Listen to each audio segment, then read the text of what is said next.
अब थोड़ा हम फिनोल के बारे में भी स्टडी कर देंगे। फिनोल में भी फंक्शनल ग्रुप OH होता है अल्कोहल की भांति, पर मुख्य अंतर ये है कि अल्कोहल में OH समूह जो है एल्किल समूह के द्वारा साथ जुड़ा होता है, जबकि फिनोल में सीधे बेंजीन रिंग से जुड़ा होता है, बेंजीन रिंग से। तो जिन यौगिकों में OH समूह सीधे बेंजीन रिंग से जुड़ा होता है उन्हें क्या कहते हैं? फिनोल्स कहते हैं। या दूसरी परिभाषा भी है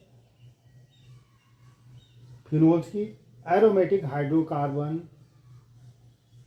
के हाइड्रोक्सी व्युत्पन्नों को फिनोल्स कहा जाता है। इन्हें कार्बोलिक एसिड भी पाए कहते हैं। कार्बोक्सिलिक नहीं, कार्बोलिक एसिड, कार्बोक्सिलिक नहीं, कार्बोक्सिलिक नहीं कहेंगे आप, कार्बोलिक एसिड, कार्बोक्सिलिक एसिड कौन होते हैं? जिनमें COH समूह होता है, कार्बोक्सिलिक एसिड। और कार्बोलिक जिसमें OH समूह होता है बेंजीन रिंग से जुड़ा हुआ, तो वो कार्बोलिक समूह हो गया। तो मुख्य रूप से जो है पेट्रोलियम पदार्थ के बाद, आसवन के बाद जो कोल तार होता है, उसमें कोल तार में ये पाए जाते हैं फिनोल्स, वहाँ से भी इसे प्राप्त कर सकते हैं। तो फिनोल में अगर इसमें OH लिख देंगे एक मात्र, तो ये फिनोल हो गया। अगर यहाँ पे CH3 एक उस पे और दूसरे पे OH हो गया, तो ये क्रिसोल हो गया। कैटिचोल में दोनों OH समूह होंगे ऑर्थो पे पोजीशन पे, और अगर 3 OH इस प्रकार से बेंजीन रिंग में होंगे तो इसका नाम पायरोगैलोल होगा। तो इस प्रकार से ये फिनोल है अलग अलग प्रकार के। तो बेंजीन रिंग से 2 या 2 से अधिक OH समूह भी जुड़े हो सकते हैं। अब जो है बेंजीन से फिनोल कैसे बनाया जाता है, मुख्यतः इसके बारे में समझना है आपने। बेंजीन क्या है? C6H6 भी लिख सकते हैं इसको सीधे डायरेक्ट। इसको जो है कंसंट्रेट सल्फ्यूरिक एसिड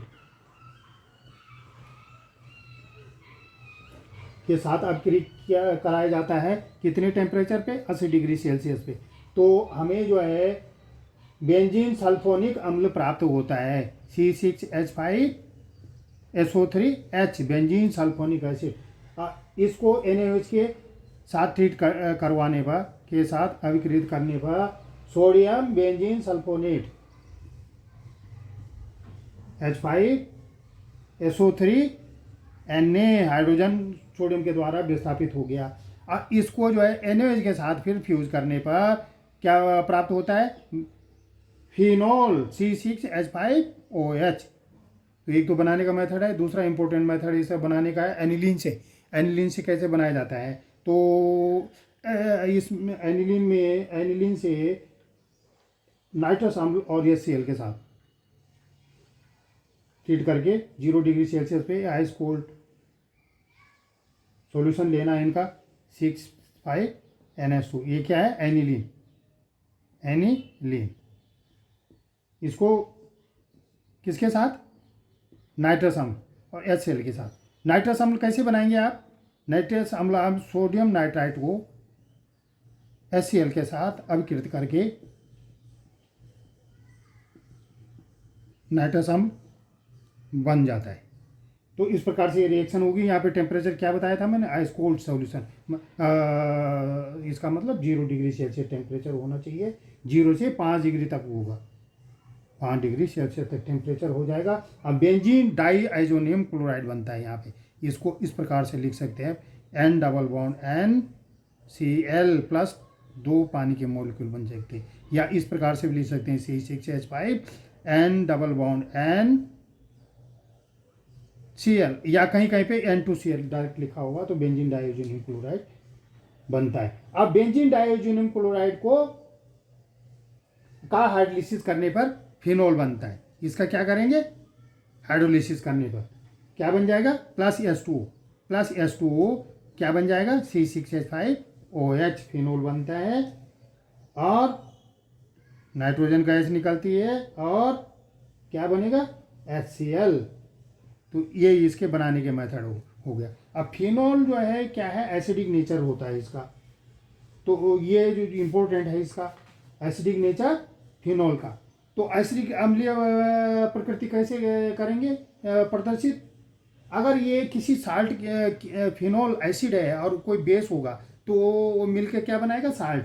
तो इसी प्रकार से फिनॉल जो है NaH के साथ, NaH क्या है? एल्कली है, इसके साथ क्या बनाएगा? साल्ट बनाएगा, C6H5ONa प्लस H2O। इस अभिक्रिया से ये इसका नाम है सोडियम फिनोक्साइड। सोडियम फिनोक्साइड का बनना ये प्रदर्शित करता है कि ये एक प्रकार का साल्ट है कि फिनोल की क्या है? एसिडिक कैरेक्टर है। तो ये आपने इस प्रकार से देख सकते हैं इसमें। और फिनॉल की मुख्य अभिक्रियाएं, इसमें से मुख्यतः युग्मन अभिक्रिया, फ्रीडल क्राफ्ट एल्किलीकरण, फ्रीडल क्राफ्ट एसिलीकरण, ये देख लें। रिमर-टामर अभिक्रिया जो है इम्पोर्टेंट है, ये सब देख लेना है। और थैलीन अभिक्रिया ये परीक्षा की दृष्टि से इम्पोर्टेंट है, इसकी स्टडी करनी आवश्यक है। तो युग्मन क्रिया अभिक्रिया, इसमें से अब ज़्यादा तो आपको नहीं बताया जा सकता है इस समय, कि वो थोड़ा सा रिमर-टामर अभिक्रिया जो है ये मुख्य होती है। तो रिमर-टामर रिएक्शन,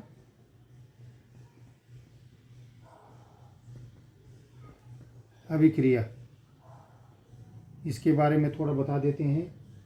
तो फिनॉल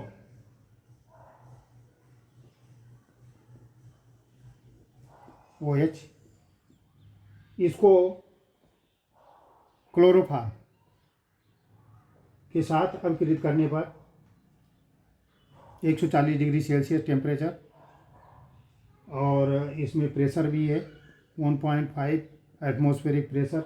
इस पे क्या बन जाता है? ये इंटरमीडिएट यौगिक बनेगा।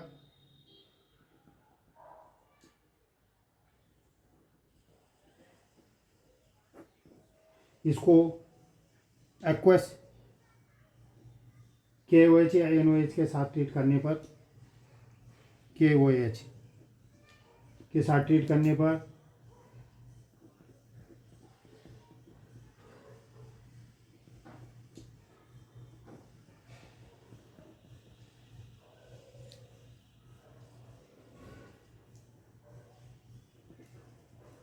इसमें से एक पानी का मॉलिक्यूल निकल जाएगा और आपका इस प्रकार से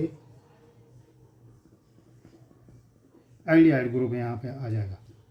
तो इसका नाम क्या हो गया? सैलिसल्डिहाइड।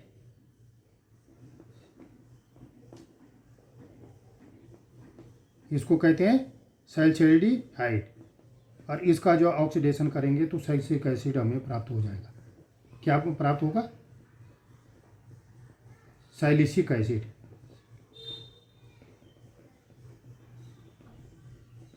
इस अभिक्रिया को क्या कहते हैं? रिमर-टामर अभिक्रिया कहते हैं।